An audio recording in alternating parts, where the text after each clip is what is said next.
예, 광고를 먼저 드릴게요. 내일은 우리 원래 토요일에는 새벽 기도회가 없는데 특별 새벽 기도회 기간에는 토요일 내일은 온 가족 새벽 기도회로 특별 새벽 기도회로 모이게 됩니다. 그래서 우리 어린아이부터 우리 모든 성도들 다 같이 모여서 함께 하나님 앞에 기도하는 시간을 가집니다. 그리고 기도회 후에는 교회 식당에서 식사 교제를 함께 나눕니다. 그래서 우리 성도님들 내일도 많이 참여해 주시고, 시간이 30분 늦춰져서 6시, 토요일은 6시에 기도회가 있다는 것을 기억해 주시고요. 그래서 우리 아이들, 자녀들 있는 우리 부모님들은 자녀들까지 같이 와서 좀 이른 시간이지만 함께 기도하여서 신앙이, 물론 우리가 한번 그렇게 기도회를 가졌다고 해서 신앙이 전수가 된다 이렇게 말할 수는 없다 할지라도 그것이 하나씩 쌓여서 우리 자녀들도 우리 부모의 신앙을 본받아 하나님을 귀하게 믿을 줄로 믿습니다. 그런 소원을 가지고 우리 자녀들과 함께 나와서 우리 하나님 앞에 같이 기도를 하는 그런 시간 됐으면 좋겠고요. 제가 요즘에 기도를 이전보다 더 많이 하는 것 같아요. 계속 비가 많이 와가지고 오늘도 어제도 계속 비가 많이 온다는 예보가 있어가지고 이 새벽에 어떻게 하나 이렇게 기도했는데, 하나님께서 그래도 새벽에는 비가 안 오도록 그렇게 은혜를 주시는 것 같습니다. 내일도 지금 태풍이 온다는 지금 예보가 있어가지고 어떻게 하나 기도해야 되겠죠, 그죠? 하나님께서 좋은 날씨 주실 줄 믿고 우리가 함께 모여서 이 특별한 시간에 더욱더 하나님을 힘있게 바라보는 우리 모두가 될 수 있기를 간절히 바랍니다. 우리는 새벽마다 우리의 모든 삶을 아우르는 교회를 세우기 위해서 우리에게 필요한 것이 무엇인가를 느헤미야서 말씀을 통해서 살펴보고 있어요. 첫째는 기도요, 둘째는 하나님의 섭리를 믿는 믿음이라, 그리고 셋째는 하나님의 보호, 그리고 넷째는 어제 새벽에 살펴본 것처럼 하나님의 은혜와 또한 신실함이다, 이렇게 말씀을 드렸습니다. 우리 자신의 힘으로는 절대 하나님의 뜻에 온전히 순종할 수가 없습니다. 우리는 이스라엘 백성처럼 하나님의 은혜를 늘 받으며 살면서도 그것을 쉽게 잊어버리고 제 마음대로 살아갈 때가 참 많습니다. 이 목이 곧고 교만하여서 눈에 보이지 않는 하나님보다는 눈에 보이는 이 세상을 더 사랑하고 의지할 때가 많은 것이 우리들입니다. 하나님의 뜻대로 살겠다고 결심하고 다짐하지만 그때뿐이고 금방 다시 제자리로 돌아가는 것이 연약한 우리들의 모습입니다. 그렇기 때문에 우리 힘으로 우리의 가정과 교회와 일터를 하나님의 뜻대로 세우려고 한다면 금방 지치고 낙심하여서 포기할 수밖에 없을 것입니다. 이처럼 우리 자신만 바라보면 우리에게는 소망이 없어요. 우리 자신만 바라보면 소망이 없는 것이 사실입니다. 하지만 하나님을 바라보면 이 모든 것이 변하게 됩니다. 하나님은 언제나 우리에게 은혜를 베푸시며 우리에게 신실하십니다. 우리는 비록 하루에도 몇 번씩 마음이 변하지만 하나님은 변함없이 우리를 사랑하여 주십니다. 우리는 하루에도 몇 번씩 하나님을 배반하지만 하나님은 변함없이 우리가 돌아오기를 기다리시고 용서하여 주시고 또한 우리를 새롭게 하여 주십니다. 이처럼 우리에게 변함없이 은혜롭고 신실하신 하나님이 바로 성도의 진정한 힘입니다. 우리가 하나님께 힘을 구하지만 사실은 하나님을 모시고 있다는 것이 우리의 힘이 되는 것입니다. 우리가 포기하지 않고 끝까지 이 교회와 가정, 일터를 하나님의 뜻대로 회복하고 변화시키는 일을 할 수 있는 것은 변함없이 은혜롭고 신실하신 하나님께서 언제나 우리와 함께하여 주시기 때문입니다. 하나님이 우리의 힘이 되시기 때문에 우리는 계속된 실패에도 불구하고 주저앉지 않고 계속해서 전진할 수가 있는 것입니다. 오늘 기도하는 우리 모두가 이 은혜롭고 신실하신 하나님이 우리의 진정한 힘이 된다는 사실을 분명히 믿을 수 있기를 바랍니다. 하나님을 자기의 힘으로 삼는 것이 성도입니다. 하나님을 힘으로 삼는 사람은 절대 절망하지 않고 반드시 복된 열매를 맺게 될 것입니다. 이 은혜가 오늘 기도하는 우리 모두에게 충만히 임하기를 간절히 바랍니다. 오늘은 우리의 모든 삶을 아우르는 교회를 세우기 위해서 필요한 5번째 것을 살펴보겠습니다. 그 5번째 것은 바로 예배입니다. 예배는 우리 삶의 중심이고 교회와 가정과 일터를 새롭게 하기 위해서 위한 가장 중요한 능력이 됩니다. 오늘 우리가 읽은 이 느헤미야서 10장 말씀은 이 성전과 성벽을 건축한 이스라엘 백성들이 수문 앞 광장 앞에서 율법을 배우고 또한 회개 기도를 한 후에, 이거 어제 우리가 이제 살펴본 내용이죠. 회개 기도를 한 후에 이제 하나님의 뜻대로 살겠습니다. 하나님의 말씀대로만 살겠습니다. 맹세하면서 하나님과 언약을 새롭게 맺은 이야기입니다. 10장 1절로 27절에 보면요, 이 하나님의 뜻대로 살겠다라고 맹세한, 그래서 이제 하나님과 언약을 세운 사람들의 명단이 나옵니다. 서명을 한 사람들, 사인을 한 사람들의 명단이 나와요. 이들은 이스라엘 백성을 대표하는 지도자들입니다. 그래서 지도자들의 이름이 쫙 이제 있는 거예요. 지도자들이 자신의 서명을 한 겁니다. 이제는 하나님의 말씀대로 살겠습니다. 그러면 지도자들만 그렇게 언약을 맺었느냐, 서명을 했느냐? 그렇지 않아요. 백성들도, 모든 백성들이 동참하였습니다. 오늘 본문 28절과 29절을 보세요. 그 남은 백성과 제사장들과 레위 사람들과 문지기들과 노래하는 자들과 느디님 사람들과 및 이방 사람과 절교하고 하나님의 율법을 준행하는 모든 자와 그들의 아내와 그들의 자녀들 곧 지식과 총명이 있는 자들은 다 그들의 형제 귀족들을 따라 저주로 맹세하기를 우리가 하나님의 종 모세를 통하여 주신 하나님의 율법을 따라 우리 주 여호와의 모든 계명과 율례를 지켜 행하여, 이렇게 말씀하죠. 비록 언약을 맺기로 서명한 사람들의 명단에는 나오지 않지만 나머지 모든 백성이 이 언약에 참여를 하였습니다. 그래서 이제 서명을 한 사람, 그 앞에 있는 명단에 있는 사람들은 지도자들, 그들은 이제 자기가 명단을 작성하고 거기 사인을 했고, 나머지 백성들도 똑같이 우리도 이제는 하나님의 말씀대로 살겠습니다, 이렇게 이제 맹세를 하는 거예요. 언약을 맺는 거예요. 그런데 이들이 이처럼 하나님과 새롭게 언약을 맺었지만 그 언약의 내용은 전혀 새로울 것이 없습니다. 언약의 내용은 새로운 것이 아니었어요. 29절 하반절에 보면 우리가 하나님의 종 모세를 통하여 주신 하나님의 율법을 따라 우리 주 여호와의 모든 계명과 규례와 율례를 지켜 행하여, 이렇게 말씀하고 있어요. 지금 이스라엘 백성이 하나님과 새롭게 언약을 맺는데 그 언약의 내용이 무엇이라고 지금 말씀하고 있습니까? 모세를 통해 주신 하나님의 율법, 그죠? 모세를 통해 주신 하나님의 율법이라고 하고 있어요. 이것은 출애굽한 이스라엘 백성이 시내산에서 하나님과 언약을 맺을 때 한 그 언약의 내용과 똑같은 거예요. 언약의 내용과 똑같아요. 이러한 사실은 우리에게 중요한 교훈을 줍니다. 중요한 교훈을 줘요. 하나님의 뜻을 따라 살기 위해서 뭔가 새로운 것이 우리에게 필요한 것은 아니라는 거예요. 아니다. 여러분, 우리는 항상 새로운 것을 추구합니다. 새로운 것을 추구해요. 그래서 새 집, 새 자동차, 새 핸드폰, 새 옷, 새 직장, 그죠? 우리는 끊임없이 새로운 것을 추구합니다. 그리고 이처럼 새로운 것을 우리가 가지게 되면, 새로운 것을 우리가 소유하게 되면 우리의 삶도 이전과 달리 새로워질 것이라. 그죠? 저 새 옷을 입으면 내가 참 예뻐질 건데, 저 새 집에 들어가게 되면 우리 가정은 너무너무 행복할 건데, 새 자동차를 타면 너무나 우리가 즐거울 텐데, 이렇게 어떤 새로운 것들을 얻음으로써 우리의 삶이 새로워질 거라고 그렇게 생각한다고. 이것은 신앙생활에서도 마찬가지예요. 항상 뭔가 새로운 것을 찾아다니는 신자들이 있어요. 어디 가면 새로운 말씀을 들을 수 있다, 그죠? 또 어디 가면 이전에 보지 못했던 놀라운 능력이 나타난다, 이렇게 그런 말을 듣고 끊임없이 신앙적으로도 새로운 것을 찾아다니는 것이죠. 하지만 하나님의 뜻을 따라 살기 위해 우리에게 필요한 것은요, 어떤 새로운 말씀이나 새로운 체험이 아니에요. 예레미야서 6장 16절 말씀에 보면 하나님께서 이렇게 말씀합니다. 우리 같이 한번 읽어볼까요? 시작.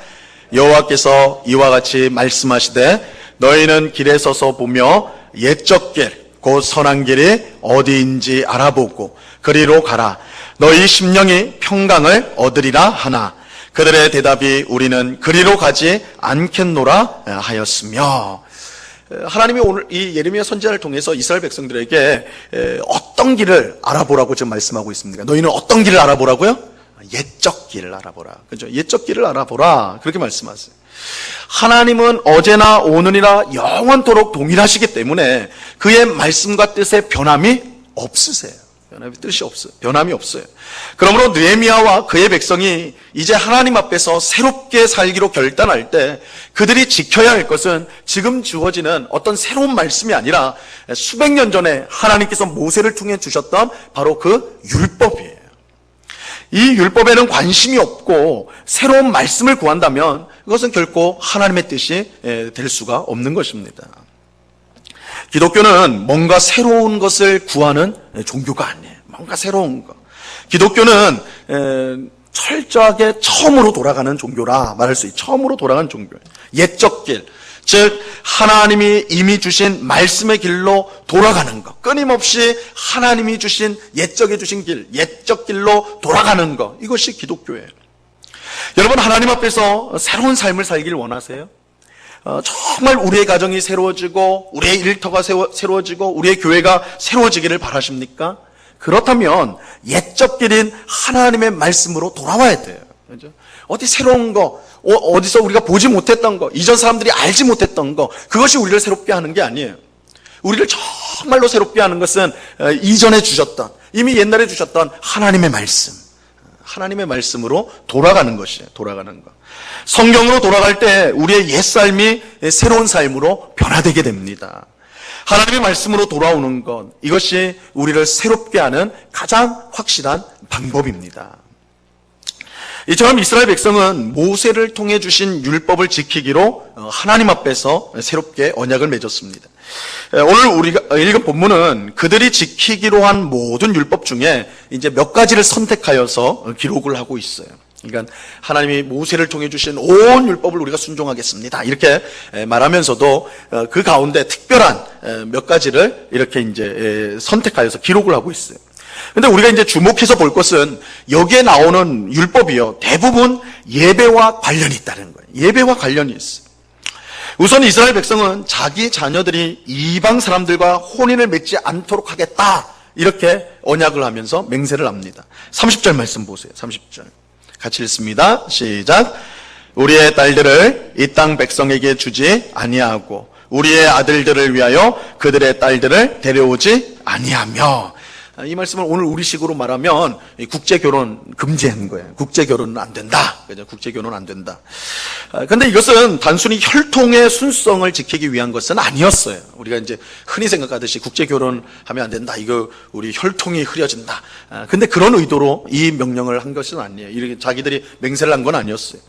이 국제결혼을 금지시킨 가장 중요한 이유는 이방 사람들과 결혼을 하면 우상숭배에 빠질 위험이 컸기 때문에, 매우 컸기 때문입니다. 우상을 섬기는 남자나 여자와 결혼을 하게 되면 함께 부부가 우상을 섬기게 될 가능성이 매우 높아져요. 이스라엘 백성의 가장 큰 죄가 우상 숭배였기 때문에 국제결혼은 매우 위험한 일이 될 수밖에 없었던 것이죠. 그래서 아예 국제결혼을 금지시키는 거예요. 우리가 국제결혼을 하지 않겠습니다. 그러니까 우리는 지금 우리식으로 하는 말인데, 어쨌든 이스라엘 백성들이 우리 주변에 있는 우상을 섬기는 이방인들과는 우리 자녀들이 결혼을 절대 하지 못하도록 그렇게 하겠습니다. 이렇게 이제 금지를 시킨 거예요. 이처럼 국제결혼을 금지시킨 것은 우상 숭배와 관련이 있고, 이것은 곧 하나님을 예배하는 것과 관련이 있는 거예요. 하나님을 예배하는 거. 그러니까 만약에 하나님을 모르는 우상을 숭배하는 사람들과 결혼을 해가지고 우상 숭배를 하게 된다. 그 가정이 우상 숭배를 하게 된다. 이거는 하나님께 드리는 예배가 끊어지는 것을 뜻하는 것이기 때문에 이 예배와 관련이 있는 거예요. 또한 안식일을 철저히 지키겠다고 맹세하였어요. 안식일을 철저히 지키겠다. 31절에 보면 안식일에 물건을 사지 않고 안식년을 맞을 때에는 땅을 쉬게 하고 모든 빚을 탕감하겠다, 이렇게 맹세를 하고 있어요. 이처럼 안식일을 철저히 지켜야 하는 이유는 하나님을 예배하는 일이 방해받지 않기 위해서이죠. 그죠? 안식일의 가장 중요한 의미는 쉬는 것이 아니라 하나님을 예배하는 거예요. 그러니까 안식일에 무언가를 한다는 건 예배를 방해하는 일이 되는 것입니다. 그래서 우리가 예배를 철저하게 안식일을 지키겠습니다라는 것은 하나님 앞에 예배를 바르게 드리겠습니다, 이렇게 맹세하는 것입니다. 이어지는 32절로 39절까지는 꽤 긴 구절인데, 여기에서는 이 성전 제사와 성전에서 일하는 제사장과 레위인들을 위해 이스라엘 백성들이 감당해야 될 책임을 다하겠다라는 맹세의 내용이 나옵니다. 이렇게 맹세한 이유가 39절 하반절에 이제 분명히 드러나는데요. 이 뭐라고 말씀하냐면, 그리하여 우리가 우리 하나님의 전을 버려두지 아니하리라. 이렇게 말씀하고 있어요. 이스라엘 백성은 하나님의 전, 이 성전이 제대로 운영이 될 수 있도록 자신들이 해야 할 일에 최선을 다하겠다고 맹세를 한 것입니다. 이것 또한 하나님께 드린 예배와 관련이 있는 것이죠. 이처럼 국제 결혼을 금지시킨 것, 안식일을 지키는 것, 성전이 제대로 운영될 수 있도록 최선을 다하겠다는 것, 이 모든 것이 하나로 초점이 모여지는데 바로 예배에 초점이 모여진 거예요. 예배. 그렇다면 왜 이처럼 예배가 강조되는 것일까요? 예배가 강조되는 것일까요? 이스라엘 백성이 새롭게 언약을 맺고 하나님 백성답게 살려고 하는데 예배가 이 일과 무슨 관련이 있는 것일까요? 예배는 우리가 생각하는 것보다 훨씬 더 중요합니다. 예배는 우리가 생각하는 것보다 훨씬 더 중요해요. 처음에 말씀드린 것처럼 예배는 우리 삶의 중심이고 교회와 가정, 일터를 변화시키는 가장 중요한 능력이 됩니다. 여러분, 예배가 무엇입니까? 예배는 우리가 흔히 생각할 때 예배는 설교 듣는 시간이다. 그죠? 예배 시간 중에 가장 긴 시간이 설교다 보니까 예배는 설교 듣는 시간이다. 그렇게 생각을 해요. 혹은 예배는 그저 때마다 참석해야 되는 신자의 의무사항이다. 그죠? 가야 되는 거. 이렇게 예배를 생각할 수가 있어요. 하지만 예배의 핵심은요, 예배의 핵심은 하나님과의 만남입니다. 여러분, 예배가 뭐냐? 간단히 말하면 하나님을 만나는 거예요. 근데 예배는 우리가 먼저 시작할 수 없어요. 예배는 우리가 먼저 시작할 수 없습니다. 왜냐하면 사람의 힘으로는 하나님을 먼저 찾을 수 없기 때문입니다. 오직 하나님이 우리를 먼저 찾아오셔야만 우리가 하나님을 만날 수 있고 예배를 드릴 수 있습니다. 이런 점에서 예배 자체가 하나님의 은혜라는 것을 아셔야 돼요. 여러분, 예배는 우리가 하나님 앞에 뭔가를 드리는 그것이 먼저가 아니에요. 사실은 예배가 가능하다는 것은 하나님이 우리를 먼저 찾아오셨기 때문에 예배가 가능한 거예요. 이런 점에서 예배는 그 자체가 하나님의 은혜예요. 하나님이 은혜로 우리에게 오시지 않으면 예배를 드릴 수 없기 때문에 그렇습니다. 그러면 하나님께서 왜 우리를 찾아오셔서 우리에게 예배를 요구하십니까? 하나님이 우리에게 뭔가를 얻어내기 위해서가 아니에요. 여러분, 예배를 드리면서 생색을 내시면 안 돼요. 어떤 성도들은 내가 예배 나왔는데, 그죠? 내가 어려운 발걸음을 했는데, 그래서 예배 나오는 것을 생색을 내요. 또 뭔가 대단한 것을 하나님 앞에 드렸다고 해서 그것을 자랑하려고 해서는 안 됩니다. 여러분, 하나님이 뭔가 필요해가지고 우리를 불러서 예배를 받으시는 것이 결코 아니에요. 하나님은 온 세상 만물을 창조하시고 만물을 소유하고 계신 분입니다. 하나님에게 부족한 것은 아무것도 없습니다. 하나님께 부족한 것은 아무것도 없어요. 그러므로 하나님이 무엇을 얻어내기 위해서 우리에게 예배를 요구하시는 것 결코 아닙니다. 오히려 정반대예요. 정반대예요. 하나님께서 우리에게 은혜를 주시기 위해서 우리에게 예배를 요구하시는 것입니다. 하나님은 예배를 통해 우리를 만나주세요. 말씀을 통해 하나님의 뜻을 알게 해주시고 기도의 응답을 통해 하나님이 우리를 얼마나 사랑하시는가 그거 깨닫게 해주세요. 복을 주심으로 이 세상에서 풍성한 삶을 살아가게 하십니다. 우리는 매주 드리는 예배를 통해 우리가 하나님의 피조물이라는 사실과 하나님의 은혜가 아니면 잠시도 살 수 없다는 것을 깨닫게 돼요. 그리고 아무 가치 없는 우리들을 하나님이 사랑하셔서 우리를 자녀 삼으셨고 그래서 영원한 하나님 나라를 우리에게 주신다는 것을 예배를 통해 확신하게 되는 거예요. 우리는 예배를 통해 매주 이러한 은혜와 복을 받게 되고 이것을 통해 이 세상을 살아갈 힘을 얻게 되는 것입니다. 여러분, 아무리 비싸고 좋은 차라도요, 기름을 계속해서 넣어주지 않으면 그거 고철덩어리예요. 그죠? 아무리 삐까번쩍한 자동차라 할지라도 기름이 없다면 움직이지 않잖아요. 그럼 고철덩어리에 불과한 거라고요.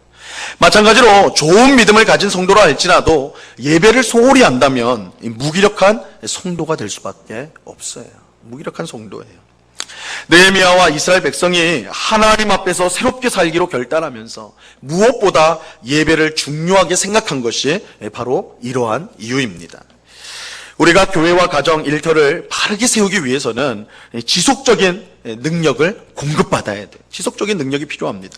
근데 어디서 그런 능력을 공급받을 수 있을까요? 바로 예배를 통해서 받을 수 있어요.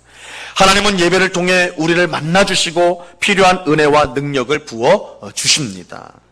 예배는 우리 삶의 구심점이에요. 구심점이란 말 아시죠? 중앙의 딱 핵심이란 말이에요. 핵심에 모든 것을 붙들고 있는 이 구심점과 같은 것이 예배예요. 이 구심점이 분명해야지 우리의 삶이 혼란에서 벗어나 질서를 갖출 수가 있는 것입니다. 우리의 삶이요, 우리가 대부분 복잡하게 살아요, 그렇죠? 이것저것으로 참 혼란스러울 때가 참 많잖아요. 그럴 때 단순히 일이 많아서 그런 걸까요? 단순히 우리의 능력이 부족해서 그런 걸까요? 우리의 삶에 구심점이 없기 때문에 그런 건 아닐까요? 하나님께서 일주일 중 하루를 주일로 해서 하나님을 예배하는 날로 삼았다는 것은 이 예배가 우리 삶의 구심점이 되어야 된다는 것을 말씀해 주는 거예요. 그렇죠? 그래서 일주일 동안 우리가 삶을 살면서 흐트러졌던 마음들, 우리 삶에 분주했던 이 모든 것들이 주일날 하나님을 만나는 예배를 통해 다시 제자리를 찾아가게 되는 거예요. 이게 예배예요. 그러니까 이 예배라는 구심점이 강해야지만 우리의 삶에 있는 많은 것들, 흐트러져 있던 것들이 각각 그 제자리를 찾아갈 수가 있게 되는 것입니다. 그래서 예배는 우리 성도의 삶의 중심이고, 또한 모든 것을 붙들고 있는 제 자리에 놓게 하는 능력이 되기 때문에 우리가 가정과 일터와 교회를 새롭게 한다고 할 때에 이 예배야말로 가장 중요한 능력이 된다는 것을 우리 모두가 꼭 기억해야 하는 것입니다. 오늘 기도하는 우리 모두가 하나님께서 은혜를 주시기 위해서 우리를 불러주신 예배, 이 예배를 사모할 수 있게 되기를 간절히 바랍니다. 매주 드리는 예배가 형식에 그치지 않고 또 오늘 주일이네, 오늘 교회 가야 되겠네, 이 정도가 아니라 정말 우리 삶의 중심으로서의 예배, 그죠? 이 예배를 통해 하나님을 만나고 그의 사랑과 은혜를 풍성히 경험하는 그런 복된 예배, 그런 복된 예배를 드리는 우리 모두가 될 수 있기를 바랍니다. 예배가 우리 삶의 강력한 구심점이 되어서요, 하나님의 은혜와 능력이 우리의 가정과 일터와 교회를 새롭게 할 수 있기를 우리 주님의 이름으로 간절히 축원합니다. 기도하겠습니다. 하나님 아버지, 감사합니다. 우리가 가정과 우리의 일터와 또한 우리 교회를 새롭게 하기 위해서 가장 필요한 것이 바로 예배임을 오늘 말씀을 통해 확인하였습니다.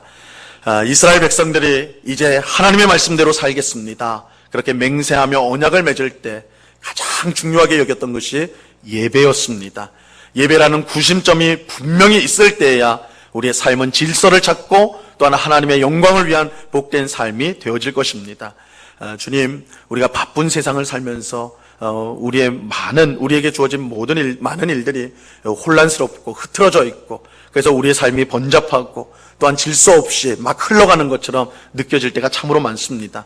하나님, 그런 우리들을 위해서 일주일 중 하루를 구별하여 하나님을 만나는 시간을 주셨고, 그 예배를 통하여 우리의 삶이 정돈되고 질서를 잡아 정말 하나님 앞에 영광이 되는 복된 삶을 살게 하여 주셨습니다. 이렇게 귀하게 주신 예배임을 우리가 깨닫고 그저 형식적으로 의무적으로 드리는 예배가 아니라 정말 하나님을 만나고 하나님의 은혜와 복을 풍성히 받는 그런 살아있는 예배, 복된 예배로 우리 하나님 앞에 드리는 저희가 될 수 있도록 도와 주시옵소서. 우리 모든 성도들이 정말 살아있는 예배를 통하여 하나님을 만나고 크신 은혜를 경험하여 세상 가운데 승리하는 가정과 일터와 교회를 든든히 세워가는 주의 복된 백성 될 수 있도록 은혜로 함께하여 주시옵소서. 감사와 찬양을 주께 드리오며 예수 그리스도 이름으로 기도드리옵나이다.